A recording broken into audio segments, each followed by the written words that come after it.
తిరుపతి జిల్లా ఏర్పేట సమీపంలోని శ్రీ వ్యాసాశ్రమంలో ఉద్రిక్తత నెలకొంది. మేనేజర్ అమర్నాథ్ రెడ్డి కనుసన్నల్లో అక్రమాలు జరుగుతున్నాయని, భారీగా నిధులు దుర్వినియోగం అవుతున్నాయని ఆరోపణలు వస్తున్నాయి.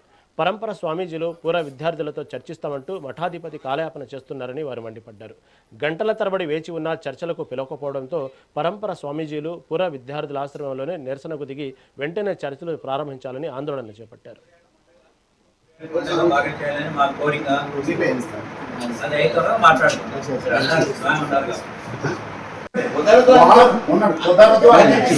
చెప్పారా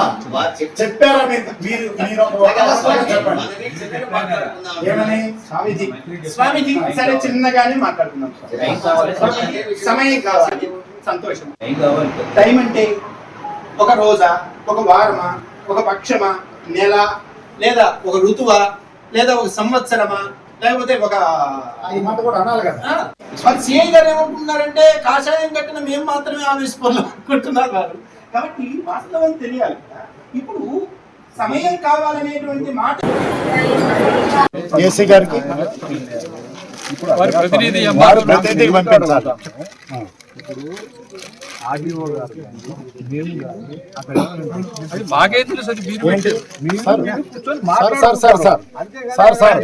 జరిగింది ఒక విషయం ఉంది. మేము మధ్యస్థం కూర్చుంటాము, మేము మాట్లాడిస్తాము, మేము అంటాము. ఉండండి, ఇప్పుడు అయిన వాళ్ళందరూ రాలేదు కదా. ఇప్పుడు అన్న వాళ్ళందరూ ఇప్పుడు రాలేదు సార్. అది మేము అడిగేది. మీరు మధ్యస్థం నిలబడాలి. ఉండండి, రిపోర్ట్లన్నీ ఇస్తామన్నారు. ఇవన్నీ చెప్పారు కదా. మేము ఇక్కడ నుండి మేము జరిగిన విషయాలన్నీ రిపోర్ట్ పైకి పంపిస్తామని ఆర్డీఓ గారు నాతో చెప్పారు. అదే పై అధికారులు పంపిస్తామన్నారు. మరి ఇప్పుడు అది జరగాలంటే అందరు ఉండాలి కదా. ఆర్డీఓ గారు రాకపోతే ఆర్డీఓ గారికి ఎవరో ప్రతినిధి రావాలి. ఏసీ గారు రాలేదు కదా. ఏసీ గారికి ఏంటి అయిందండి? మీరు ఆ రోజు చెప్పారు కదా. కలెక్టర్ గారు కూడా త్రిసభ్య ముగ్గురిని మెన్షన్ చేశారు. ఎప్పుడు ఏది కలెక్టర్ గారు ఆర్డర్లో? ఇప్పుడు కాదు కదా. ఇప్పుడే రీసెంట్ గా అండి. మేము ఇప్పుడు ఇవన్నీ మాట్లాడడానికి లేదు సార్. మమ్మల్ని అందరినీ పంపిస్తారా పంపించరా చెప్పండి. 15 మంది వస్తారు సార్. ఉదయం నుండి చూశారు కదా. మేమందరము పీఠాధిపతులు. అది మీరు అందరూ గుర్తించవలసినటువంటి అవసరం ఉంది.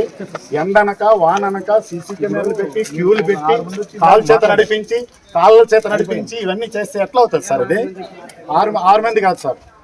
ఇప్పుడు మేము అందరం వస్తాం. అప్పుడు మీరు కరెక్ట్ టైం కూర్చొని పెట్టి మీరు ఆఫీసులో మాట్లాడిన ప్రకారం జరిగి ఉంటే మేము దాని కమిట్మెంట్కి ఉండేవాళ్ళం. ఈ రోజు ఇప్పుడు మా స్వామీజీలు ఒప్పుకోవడం లేదు. మేము వస్తాము, ఎందుకు రానివ్వరు అంటే వీళ్ళు కాసుకొని ఉన్నారంటే మమ్మల్ని కొట్టిన రోజు ఎవరు లేదు ఇక్కడ. వాడు పీఠాధిపతి వాడి దగ్గర సేవ చేసుకొని కాల్పించుకొని వాడిని అన్నట్లు కొట్టిస్తాడు. ఈ పొద్దు అడుగుదామని లోపలికి పోతా అంటే ఏం వద్దంటే కాల్చేయనట్లు కాల్చేయని లోపల పోతే ఇబ్బంది ఏమి? సాములు పోతే ఇబ్బంది ఏమి? నాకు తెలియదు. పోతే ఏం లోపలికి సాములు పోతే మీకు ఇబ్బంది లేదు. నాకు అర్థం కాదు. వచ్చి వాడు అడుగుదాము, లేదా మాకు జీతం కట్టిస్తాడేమో అడుగుదాము.